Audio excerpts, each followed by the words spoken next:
তো দেখতে পাচ্ছেন আমাদের চেক ইন হয়ে গেছে। এটা আমাদের রুম। আমাদের রুমে টোটাল দুখানা বেড রয়েছে, একটা এইটা, ফ্যান রয়েছে, এসি রয়েছে, টিভিও রয়েছে, অসুবিধা নেই, সবই রয়েছে। হ্যাঁ, টোটাল রুমটা ঠিক এরকম। এখন একটা চেয়ার দিয়েছে, একটা টেবিল মতন দিয়েছে। আর বাথরুমটাকে আপনাদেরকে করে দেখাচ্ছি আমি, বাথরুমটা কেমন।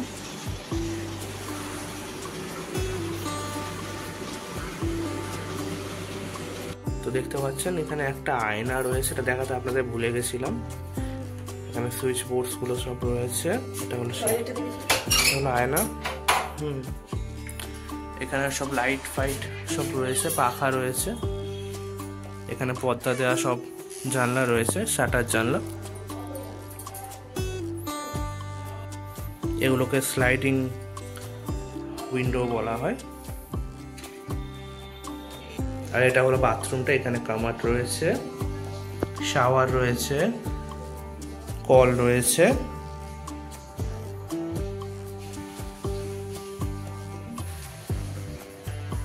এখানে গ্লিজারও রয়েছে।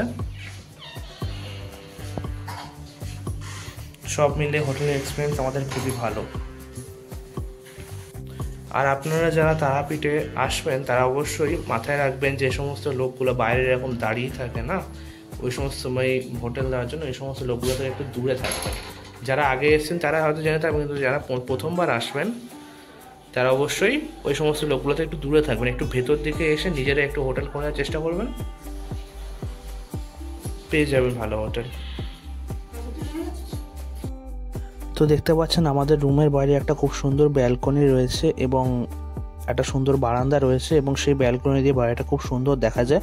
আপনারা এক্ষুনি দেখতে পাবেন বাইরের সেই দৃশ্যটা, যে চারিদিকে একটা গাড়ি রাখার সুন্দর জায়গা রয়েছে, এবং ওপার দিয়ে রাস্তা দিয়ে বেরিয়ে সোজা গেলেই মেন রোড পড়ে। এই যে দেখতে পাচ্ছেন আপনারা। আর মেন রোড ক্রস করে সোজা গেলেই রয়েছে তারাপীঠ মন্দির।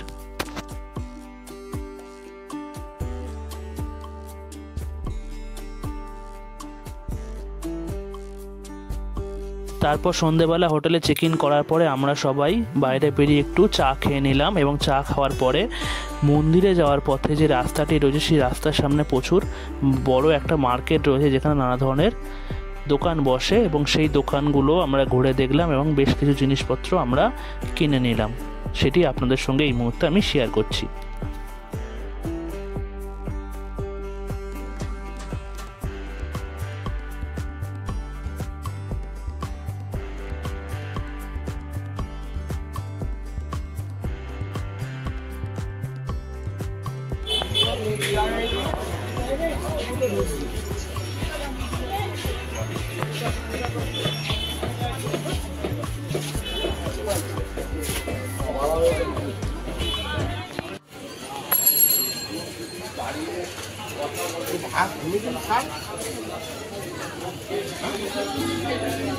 এরপর রাত অনেক হয়ে যাওয়ায় আমরা সবাই খেতে চলে গেছিলাম হোটেলে।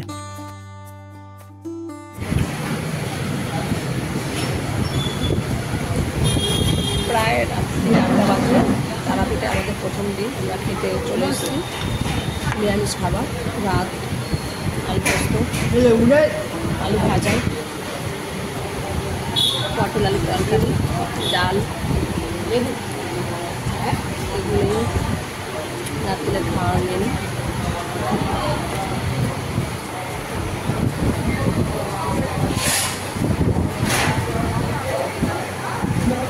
বাবা, এই যে মা, ছেলে, বর, সারাদিনে জার্নির পর আমরা খেতে বসে গেছি।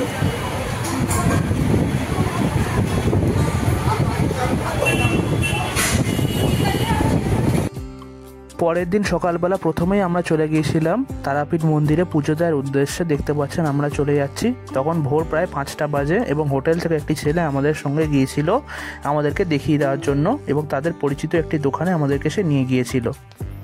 তো দেখতে পাচ্ছেন ভোরবেলা কত সুন্দর চারিদিকে সবে নতুন নতুন দোকানগুলো সব খুলছে, এবং আমরা চলে গিয়েছিলাম পুজো দিতে।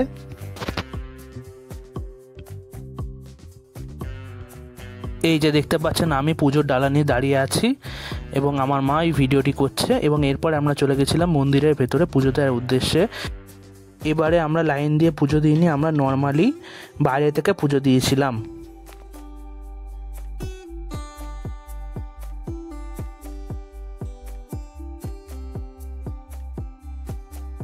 এই যে দেখতে পাচ্ছেন মন্দিরের সামনে দালানটা, এবং এখানেই দাঁড়িয়ে প্রধানত যারা বাইরে দিয়ে পুজো দেয় তারা এইভাবেই পুজো দেয়, এখান দিয়ে দাঁড়িয়ে পুজো দেওয়া হয়।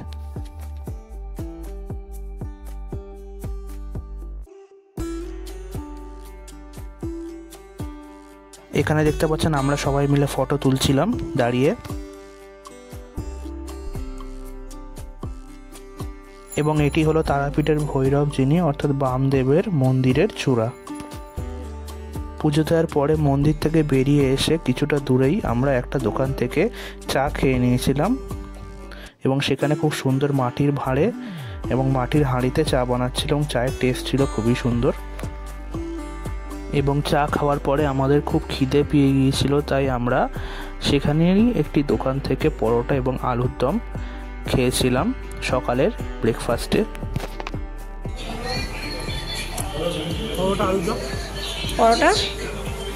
পরোটা ভালো হচ্ছে খেতে, আলুর দম ভালো লাগছে। আমাদের পুজো দেওয়া কমপ্লিট, সকালে জল খাবার খেতে চলে এসেছি।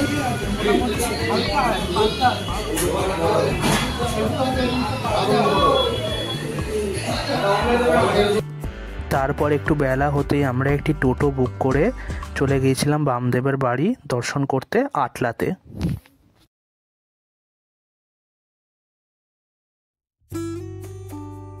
কিন্তু যেহেতু বামদেবের যে বাড়ি তার ভেতরে যেহেতু ক্যামেরা অ্যালাউ নেই, তাই আমরা শুধুমাত্র বাইরে থেকে ভিডিওটি করেছি, ভেতরে গিয়ে কোনো ভিডিও করতে পারিনি।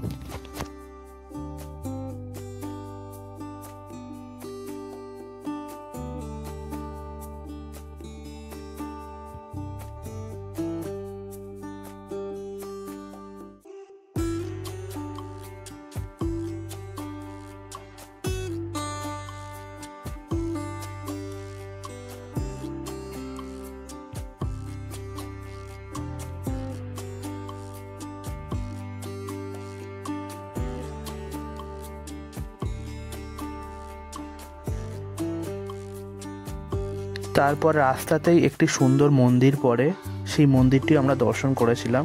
শুনলাম এই মন্দিরটির যে প্রতিমা সেটি নাকি মাটি খুঁড়ে পাওয়া গিয়েছিল, এবং যিনি মালিক রয়েছে এই সাইটটার, অর্থাৎ এই কনস্ট্রাকশন সাইটের যিনি মালিক, তিনি এই মূর্তিটি এইখানে প্রতিষ্ঠা করে একটি নতুন মন্দির তৈরি করেছিলেন। এই মন্দিরে একটি জিনিস খুব সুন্দর লাগলো, যে সেটি হলো এই মন্দিরে ওঠার সময় নিচে একটি সুন্দর ব্যবস্থা ছিল, যেখানে আপনি একমাত্র পা ধুয়েই মন্দিরে উঠতে পারবেন, নচেত উঠতে পারবেন না। এর ফলে একটি সুন্দর সিস্টেম আমরা দেখতে পেলাম, যে পা ধুয়ে আমরা কিভাবে মন্দিরে উঠছি এবং পাটা পরিষ্কার হয়ে যাচ্ছে, এর ফলে মন্দিরটি নোংরা হচ্ছে না।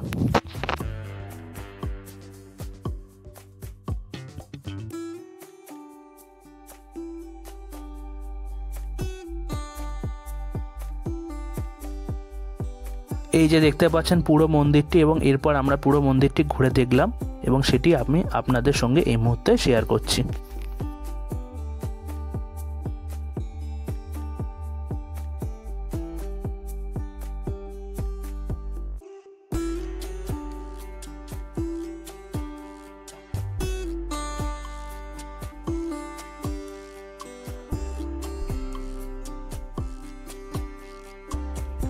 এই যে এই রাধাকৃষ্ণের শিলাটি প্রধানত পাওয়া গেছিল মাটি খুঁড়ে।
এই মন্দিরটির পাশে একটি সুন্দর বাগান রয়েছে এবং সেখানে এনারা নানা ধরনের সবজি এবং ফুল চাষ করে রেখেছেন।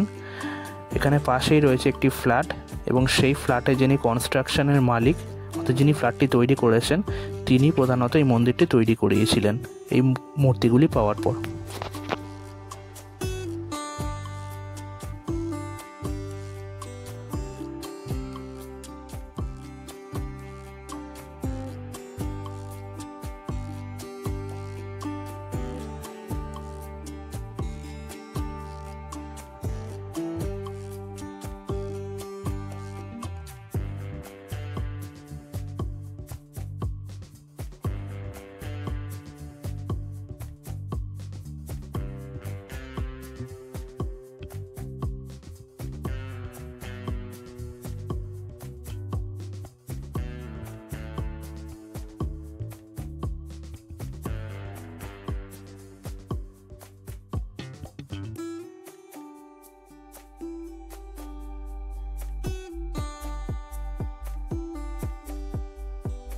সেখান থেকে আমরা চলে গিয়েছিলাম আরও একটি মন্দিরে, যেটি আমরা যে হোটেলটি ছিলাম অর্থাৎ তারাপীঠ মন্দিরের যে রাস্তা সেই মন্দিরের রাস্তার ওপারের রাস্তার অর্থাৎ মেন রোডের ওপারের রাস্তা দিয়ে সোজা গেলে এই মন্দিরটি পড়ে এবং সেখান দিয়ে গেলে বেশ পরপর কতগুলি মন্দির পড়ে এবং সেখানে যেতে যে প্রথম মন্দিরটি রয়েছে সেই মন্দিরটিতে আমরা চলে গিয়েছিলাম।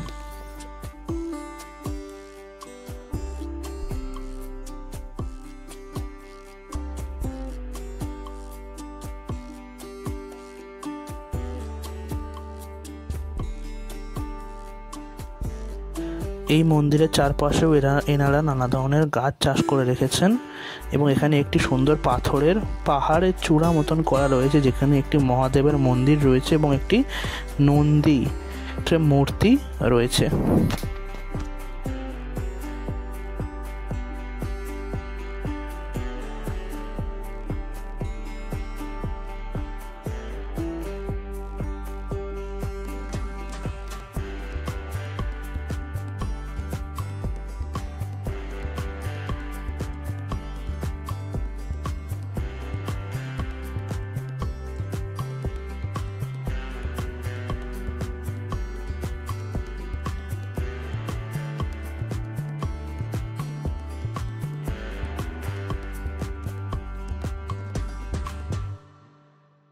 এরপরে দেখতে পাচ্ছেন এই যে আমরা মন্দিরের ভেতরে যাচ্ছি এবং মন্দিরের ভেতরে শ্রী বিষ্ণুর যে নানা ধরনের অবতার এবং নানা ধরনের ঠাকুরের মূর্তি দিয়ে খুব সুন্দর করে সুসজ্জিত করা রয়েছে এবং এখানে যে অর্জুনের যে রথে করে অর্জুন মহাভারতের যুদ্ধ লড়েছিলেন সেই রথও এখানে সুন্দরভাবে তৈরি করা হয়েছে। এই দেখতে পাচ্ছেন মন্দিরের যে ভেতরে যাওয়ার যে গেট এটি সেটি।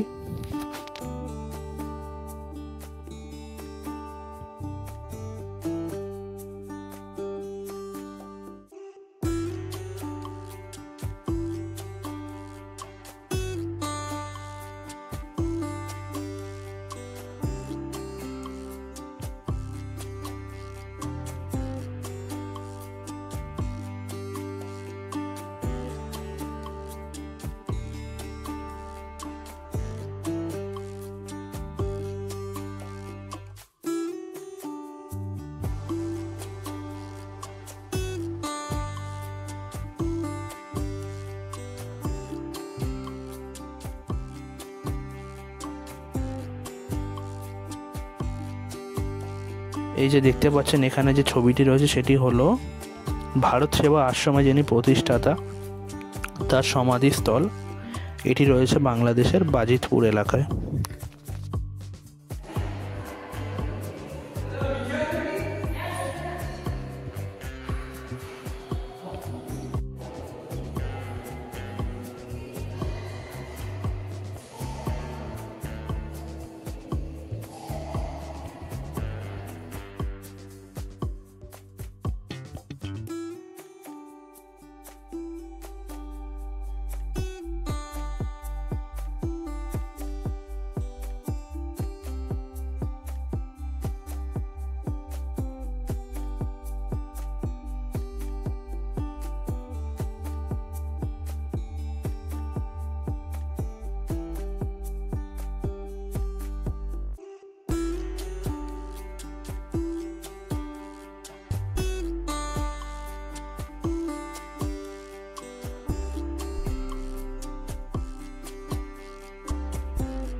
মন্দিরের আন্ডারগ্রাউন্ডে অর্থাৎ মন্দিরের নিচের দিকে সিঁড়ি দিয়ে নেমে গেলেই তলায় একটি আন্ডারগ্রাউন্ড ঘর রয়েছে, যেখানে অনেকগুলি ঠাকুরের মূর্তি রয়েছে এবং নানা ধরনের যে কৃষ্ণ এবং বিষ্ণুর যে লীলা সেগুলি ওখানেও তুলে ধরা হয়েছে।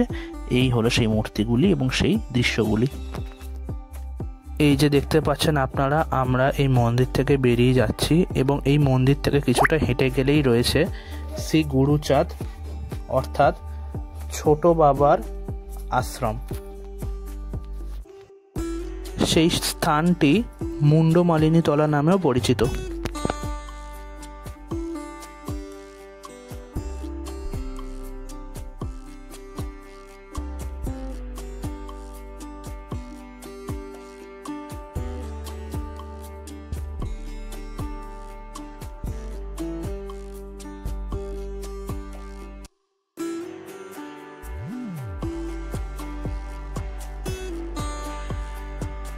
এই যে দেখতে পাচ্ছেন আপনারা, এটি হলো বাবা গোসাই অর্থাৎ ছোট বাবার সমাধি মন্দির।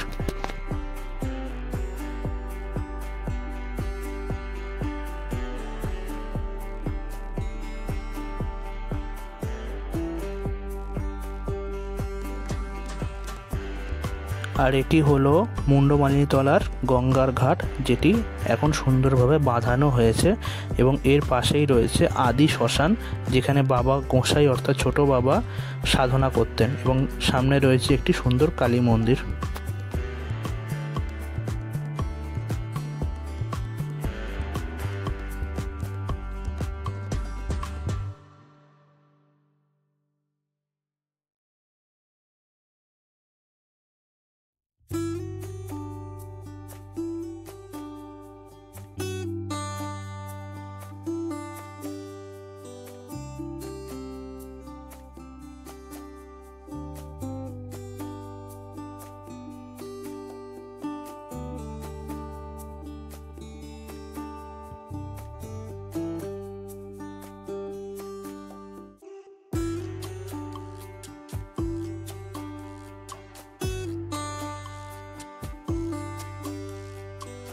তো দেখতে পাচ্ছেন এটি হলো মন্দিরের বাইরেটা এবং এখান থেকে ঘোরার পর আমরা চলে গেছিলাম হোটেলে এবং সেখান থেকে আমরা খেয়ে নিয়েছিলাম ভাত, ডাল, আলু পোস্ত, পটল আলু তরকারি, আলু ভাজা এবং মাছের ঝোল।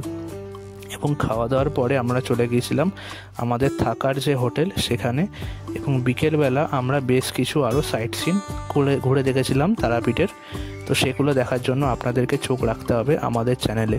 ততক্ষণের জন্য আপনারা সুস্থ থাকুন, ভালো থাকুন এবং সুন্দর থাকুন এবং সবাইকে ভালো রাখুন। আজকের ব্লগটি আমি এখানেই শেষ করলাম।